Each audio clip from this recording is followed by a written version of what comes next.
The days are getting shorter, the weather is getting colder, and the Christmas music is getting so much louder. At this time of the year, at least in the Northern Hemisphere, there's only one thing left to do, and that's to find comfort in a good old holiday horror movie. Welcome to this holiday episode of Laser Reviews, where I will be talking about Black Christmas from 1974. Now, this is one of those classics you might have seen, but if you're anything like me until yesterday, then no, you haven't seen it before, and you're doing yourself a disservice. And that's what I'm here to talk about today. This is not going to be an in-depth review. It's more like a combination recommendation review, where I mostly tell you why it's good and why you should see it without spoiling it and without getting too deep into the plot. That means that this is not really meant for you if you have seen the film before, unless you just want someone to praise it. Well, then you can still watch this video. So, Black Christmas from 1974, not to be confused with all of its remakes. No, the original. Black Christmas from 1974, made by Bob Clark. The same Bob Clark who gave us classics like, Porky's? Porky's, am I reading this right?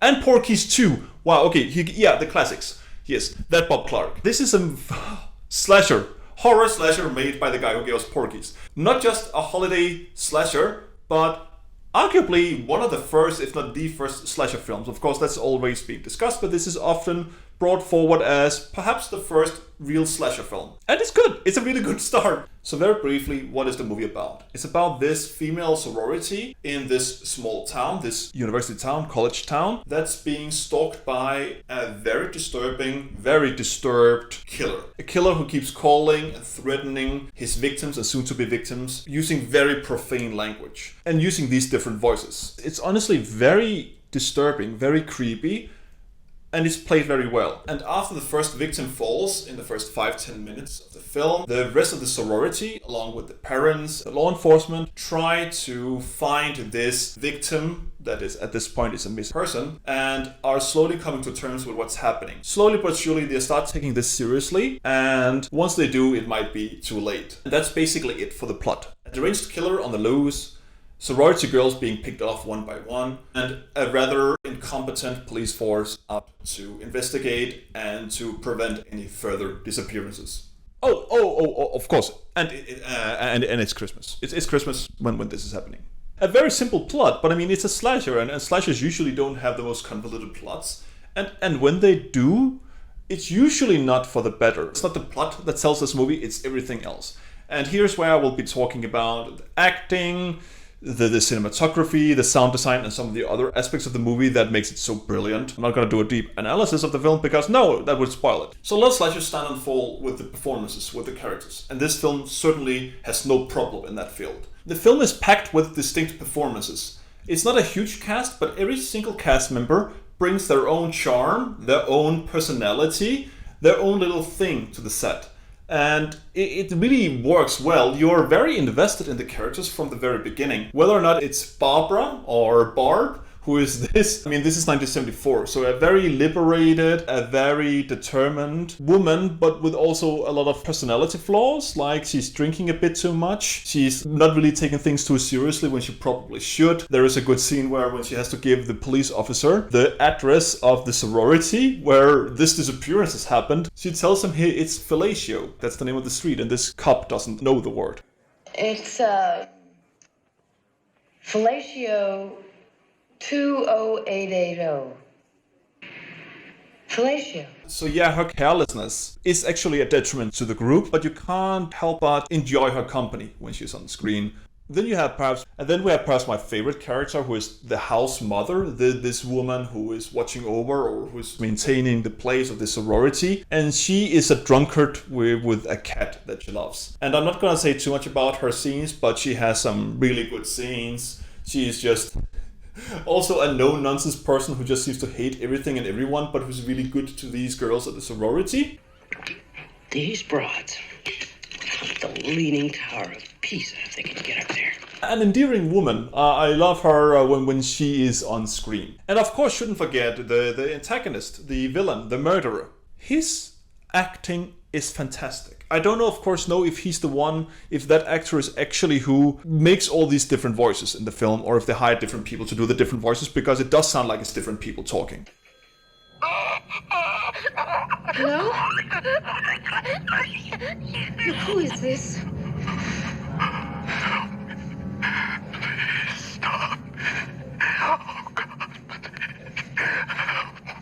it doesn't really matter, because if we look at him as a character, not as an actor, then that character is brilliant.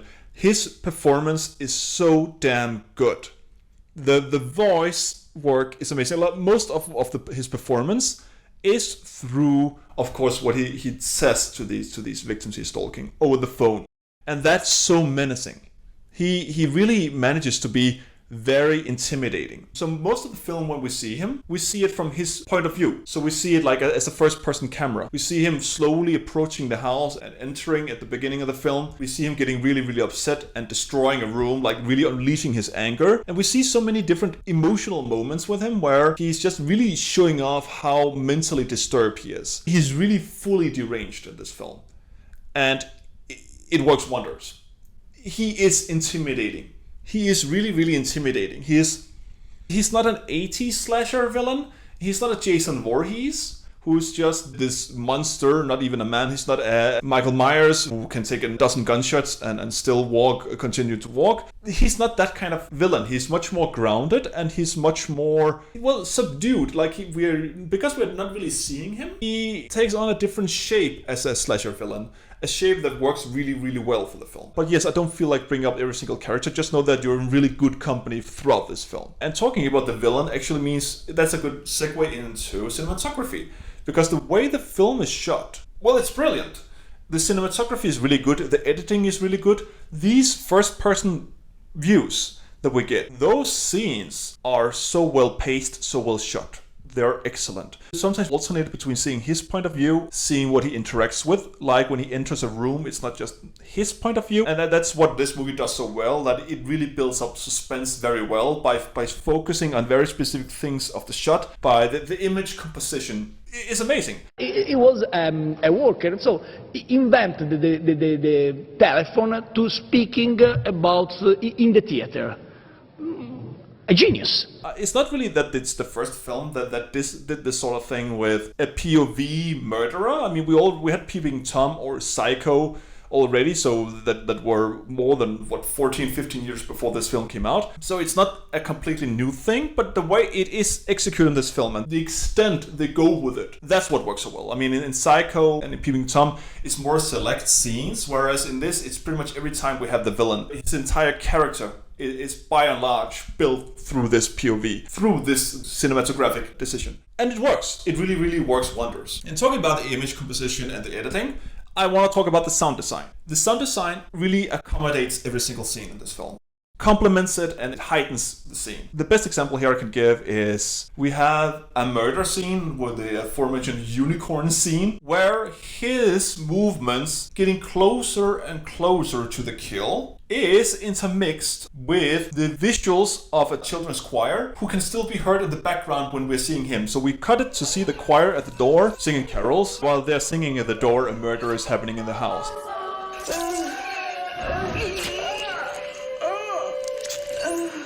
And the way they compose the whole thing, it's brilliant. Also the way you hear his voice in the background, the way you hear his presence without being able to see it. I mean, of course, it's mostly towards the end of the film, but that works wonders as well. I should also mention that it's very subdued. There are a few scenes where the music intensifies a little bit, but most of the time it's just very complimentary in the background.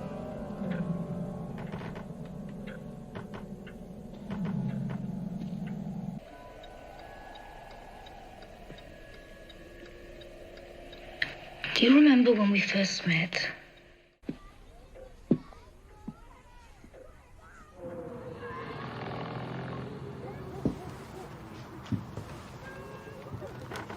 Very low key, very low volume, background, eerie sounds. You know, this kind of thing that just, you know something is wrong, you know something is off, and you know something is gonna happen. But it really builds up to these murders, to these horrible scenes.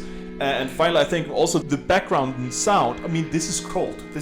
I don't know which state it's supposed to be in, but it's cold and it's holiday season. And you hear the howling of the wind in the background in so many scenes. Even when you're inside, in areas that are supposedly warm, especially if there's a sense of danger in the air, you hear the howling of this wind as there's this presence outside, this cold, foreboding presence that you cannot escape even in the comfort of your own home. And it works, yeah, it's just, I know, I see, it works wonders. This movie works wonders. It works wonders with every single thing. It is just brilliant. It's brilliant, I hope. I'm keeping looking at my screen because I have so many technical difficulties. I hope my sound is good enough for this video. So for a slasher, aside from the cast, what's important? The kills.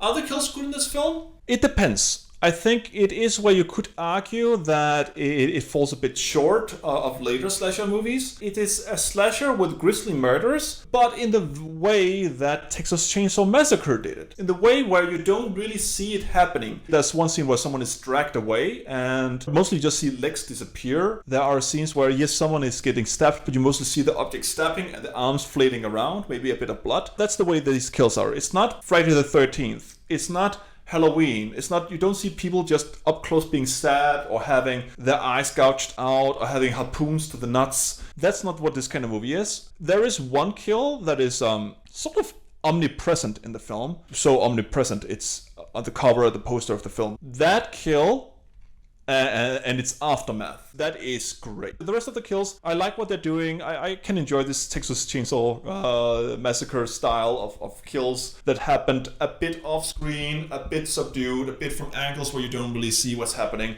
It works well because you don't need to see it to understand what's happening. You don't need to see it to feel it. In a way, having it happen a bit obscured only heightens your imagination and only allows for the soundscape to play so well in these scenes, because it does. So those are the main points. I think I can say one slightly spoiler thing that won't say too much, but just if you don't want to hear anything else about the film, skip the next 2 minutes and go to the mark I put in the video.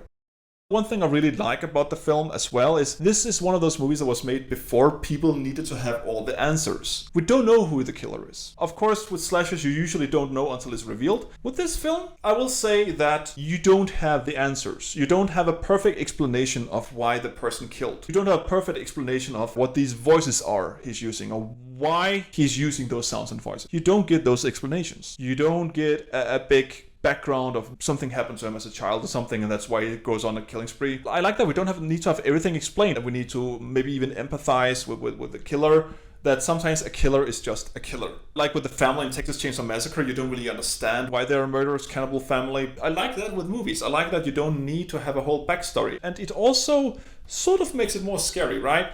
If you don't understand why that person kills, why he decided to stalk these people, and we don't understand why. We don't understand his motive. And not understanding his motive, not understanding his background story, not even really understanding much about him, he's the sort of killer that could be anyone. It could be that your neighbor is hiding a dark secret. And that dark secret is not that that neighbor had a terrible childhood and will now stalk people. No, it's that the person might just be, for whatever reason, a killer. One does not exclude the other. I think Halloween plays with both elements a bit well. That is a disturbed person, but the person is disturbed because the person is disturbed. We get a backstory, but not a backstory that really ruins the film. And we don't get the same thing in this film, and I think it works very well for the film. I'm not gonna say that I hate every single time we have something explained. Of course, it can function well in movies, but having us ask these questions and having us face the horrible things unfolding on screen without any closure, without any sense of understanding why this happened, it has its own charm. So I think, just to recap before leaving you, the cast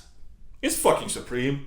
The sound design, it's fucking supreme. The cinematography, you better bet it's fucking supreme. This is a very, very, very good film to watch this holiday. It's, you could watch it any other time of the year, but since it's a holiday slasher, maybe you should watch it on a holiday, well, not a holiday, the holiday. I have, of course, reviewed other Christmas horror movies, including Christmas slashers, that in case you want some other recommendations, or with many of these, actually, movies I really would say you shouldn't watch, you can watch my videos of them. Very briefly, I can say, P2, don't watch it, very mediocre. Silent Night, Deadly Night, the first one, you can watch it, sure, it's actually quite decent. The sequel is one of the best worst movies ever made. You can definitely watch that film. The third installment, nah. Fourth installment, The Initiation, does it have anything to do with the other movies in the franchise? Not really, but it's amazing. I love that film. It's a very unique, weird horror movie with witchcraft and druidry and body horror. It's amazing. I love Initiation. The fifth installment, it's a bit boring. It's more Christmas themed than the fourth installment, but it has a very, very spectacular ending. So you could maybe watch it just to watch the last 15-20 minutes of film, because, well, those work very well. You could definitely watch that part at least. It's some of the wackiest things I've ever seen unfolding on screen. So yeah, and finally the remake, Silent Night. Actually, there's another movie after that, so I'll add a photo so you know which one I'm talking about. That film is pure garbage. So yes, I made videos of all these films. You can watch them on my channel. And I'll also link them in the description in case you want other recommendations this year. Aside from that, I hope you have a very, very good holiday. I hope you have a very good time in general. I'll hope to see you next year. I'll also probably do a short video where I talk about all the best and worst movies I watched in 2025. I did one last year as well. You can watch that if you're interested. And I think on a final note this year, on a final note this holiday, there are turtles that make love for 3 days straight. 24 hours. And then zebras make love for 20 seconds. Premature ejaculation. Goodbye.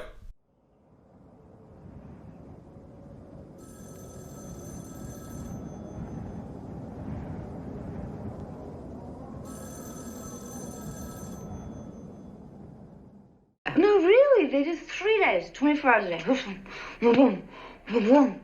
I'm lucky if I get 3 minutes. I went down to the zoo and I watched them.